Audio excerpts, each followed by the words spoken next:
All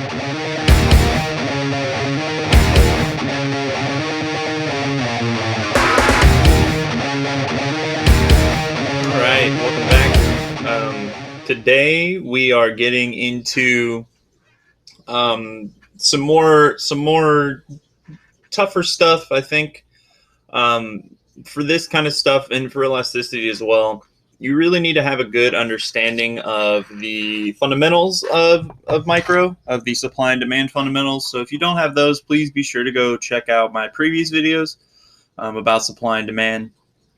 And so today we're going to talk about the effects of government intervention on those supply and demand markets, namely two major policy types. That would be price controls, and taxes. All right, those are two major government interventions that can occur. And how they impact the different markets. So price controls, I think, is a little easier to understand. Taxes can be very tricky to understand, so hopefully I can help walk you through that. The first thing we want to do is look at price controls, and there are two types of price controls. There are price ceilings, not just rent. Price ceilings and price floors. Okay, and to understand what this looks like, you need to think of this before I even kind of put it on a graph. This is the upside down house. Okay, now let's look at it on a graph. My graph construction is getting a little better. I kind of trailed off there at the end, but that's all right. All right. So we have our supply and demand for a market. We're gonna use the apartment market right now. That's the market they like to use as well. I think it's fine. We have our don't forget to label your axes. We have our equilibrium point here, right? So at this equilibrium point, right, let's just call this Q star and P star. Okay, at this equilibrium point, whatever price this is, everybody who wants an apartment at that price is getting an apartment, and everybody who wants an apartment at a higher price is also getting that apartment. Anybody who is selling an apartment at this price is getting an apartment. Anybody who wishes to sell at a lower price is selling an apartment, right? So this is market efficient, right? We see a very successful market here, right? But the problem that can happen is that this might be too expensive for most people, right? Too expensive for most people in the market, right? And one of the key things that a government needs to do is protect the welfare of its population. So what they want to do is implement a price ceiling. Okay, now I want to briefly show what a price ceiling does on each part. So let's say they implement a price ceiling up at this level. Okay, which we'll just kind of label this here. All right, price ceiling here. So what the price ceiling means is that they cannot charge a higher price than this. Okay, so a price ceiling up here, right, where we have supply, we have lots of supply willing to happen and not a lot of demand willing to happen at this particular price. So what we're going to see here is a shortage, and as we saw in shortages, that will naturally gravitate us back towards the original price. Okay, so this doesn't work. This is a price ceiling is ineffective, right? So a ceiling above the equilibrium is ineffective, right? So that doesn't really do a whole lot because it just naturally gravitates back towards this price down here. Now, let's look down here if we set a price ceiling below equilibrium. Okay. So a price ceiling below equilibrium, right, what that leads to is you have a shortage of goods right here, right? You have, sorry, I got these backwards. I apologize. We have a surplus up here, right? We have too many goods chasing here, right? too many goods chasing too few consumers. Down here we have a shortage, right? And so that would usually lead towards a gravitation back towards equilibrium. However, the government is saying you cannot charge higher than this particular price, right? And so because of that, what you see is that the amount of the apartments being bought is significantly less than what it should be at markets, because a lot of these suppliers are not willing to buy or to sell these apartments at this particular level, right? So that's going to lead to a big issue where all of a sudden you're going to have a lot more people actually willing to pay more, right? So what is the kind of effects of this, right? What we see, and this particular type of price ceiling is called rent control, right? It's controlling the price of rent. You see in some major markets, I believe New York City has rent control, right? So one thing that it does is that let me actually do some erasing here real quick. Let's get rid of this bad boy right here. Okay. So one effect that it has, okay, as we can see our new equilibrium price and quantity right here. Okay. Let's label this out here. So first off, let's actually look at our first original, right? Up here we would have consumer surplus, and down here we would have producer surplus. So what happens at this new level is that what we see here is that since we have a lot of beneficial activity not occurring here in this triangle, right? This square, or this shape right here is our new consumer surplus, right? So consumer surplus may have gone up, it may not have, but what we definitely see here is producer surplus shrink pretty significantly. And then we have this section right here, which, as we're going to talk about in a little more detail when we talk about taxes, we see a deadweight loss, where a lot of beneficial exchange is not occurring because of this government intervention, right? So one of the effects of rent control, right, is that we see the increase in consumer surplus for some renters, right? But that is at the expense of other renters, right? So the other thing here that we see is a decrease in producer surplus definitively, right? Nothing's going to change there. Okay, so that producer surplus has shrunk pretty significantly, right? There are this chunk of apartments, right? This kind of chunk right here that could be sold that is not being sold, right? Basically from this quantity to this quantity that's not being sold, right? The total surplus then on the whole is reduced pretty significantly, right? Because we see the deadweight loss, right? This chunk right here, right, is disappeared from the surplus, which means that on the whole we're seeing a decrease in that surplus, right? Okay, so then they kind of went on to talk about how the apartments. So there's a couple of more ethereal things here, right? It's that. So one of them is an inefficient allocation of apartments. So when we had the market price, right, without government intervention, what happens here is that we see that everybody who wants an apartment at that certain price is going to get it, no questions asked.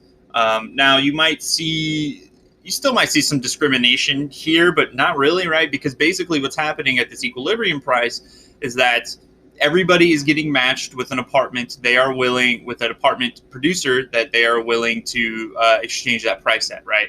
So nobody here is getting left out, right? Everybody who is not able to buy at this level is because of the price, right? And so they're not even entering into the conversation of trying to rent an apartment. They're simply looking at the apartment prices saying, nope, that's too expensive, and either trying to find a location that's cheaper, or moving out of the area altogether to find cheaper apartments, right? But when we have this, right, we have an inefficient allocation of apartments because the landlords are allowed to select their tenants.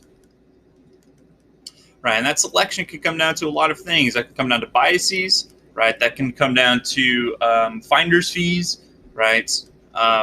Those kind of things can create a lot of inefficient allocation here, right? You can see discrimination, right, based on these price ceilings, right? Which we actually did see in New York City, right? You did see racial discrimination in terms of allocation of apartments, right? So that creates a big inefficiency. Right. So the other thing that we see is that we will see a creation of deteriorating housing conditions. Okay. So the reason this is that the time horizon issue. Right. So in the short run, the supply and demand for apartments is very inelastic. Right. So what that means is that even though the government creates this price ceiling, in the short term, you're still going to see people supply those apartments, and you're going to see people consume those apartments. Right. So I can't necessarily do it on this at this point. Well, let me maybe do some erasing here. So what we would see is that since there's a price ceiling, right? Right here, what's going to happen then, let me actually get rid of this too. So what's going to happen, let me get another curve in. So it's more inelastic, right? Both supply and demand are more inelastic in the short run, again, due to the time horizon. So what's going to happen is that we're actually going to see not a whole lot of change in the quantity supply and demanded, right? At least compared to this larger chunk over time, right? So in the short term, you're going to see people be able to still rent apartments. Short-term exchange still occurs. But over the long term, you're going to see a couple things happen.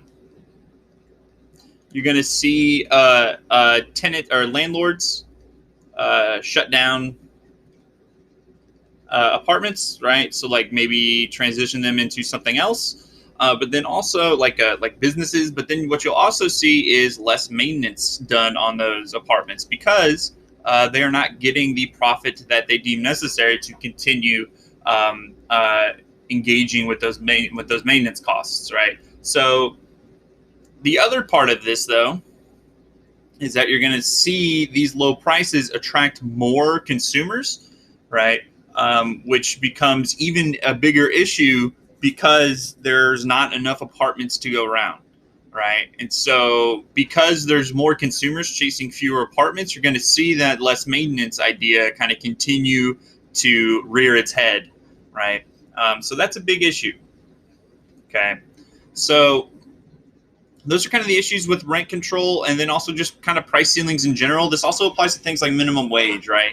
When you have minimum wages, basically saying, which is a price ceiling on labor, right? That's saying you cannot charge lower than this, right? I'm sorry, too early in the morning to be doing this. Minimum wage is price floor. We'll get to that here in a second. But when you see other price ceilings in general, right? It's going to cause these issues in any given market, right? Basically saying you can't charge more than this causes a lot of inefficiencies in that market. Now, why would a government do this then? Well, because a government's objectives are different than a personal market, a private market is, right? A government's objective is to benefit the welfare of its people, right? And so if they deem that this is better for the people on the whole, then they're going to do it, right?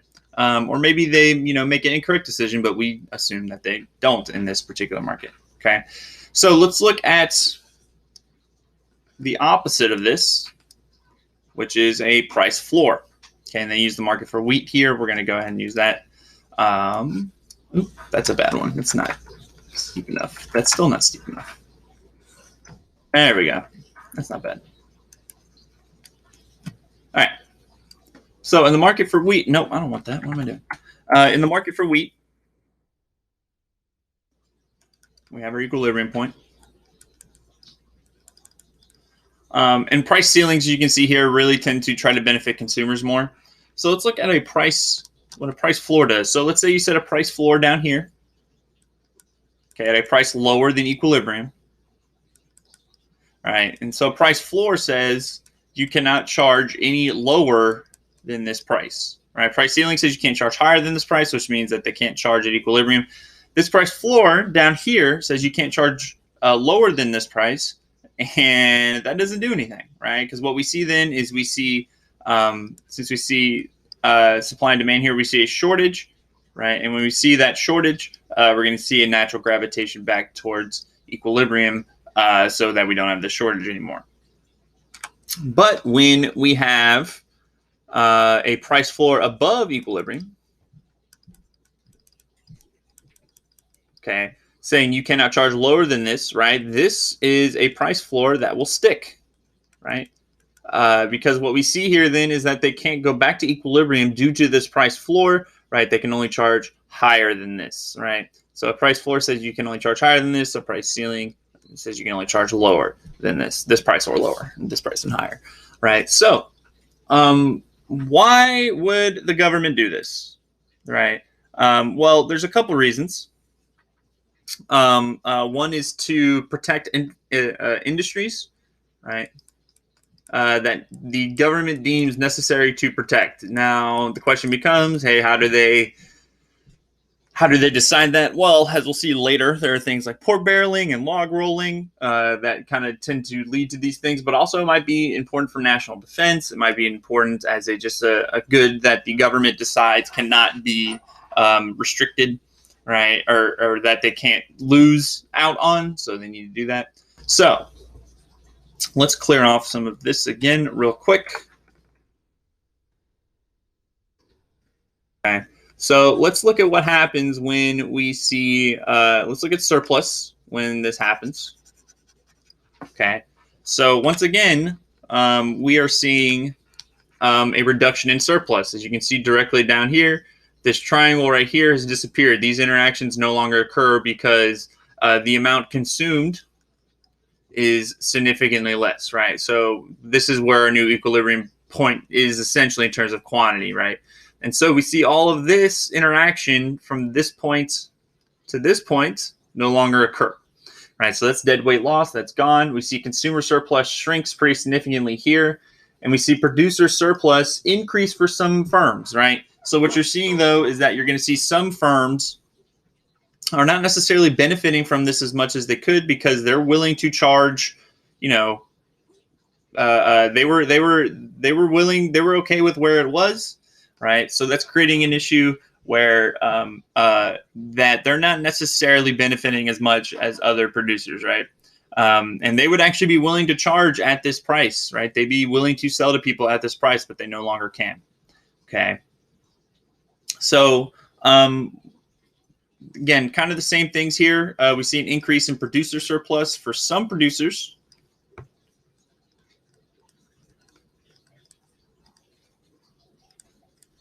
Right. We see a decrease in consumer surplus. And then we see a decrease in total surplus, again, due to that dead weight loss. And again, an inefficient allocation of wheat, right? Maybe the people who need it the most are not getting it because it's too expensive, right?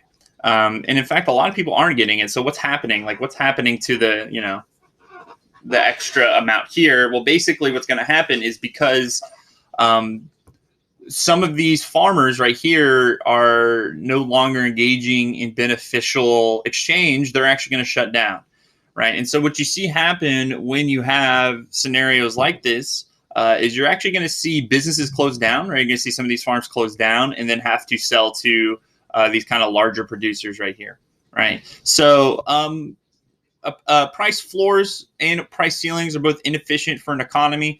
But again, it's not necessarily bad for the government because the government wants to do particular things, right? And so maybe this is beneficial to the government in the long run, even though the market is now inefficient, right? And so now let's check out taxes.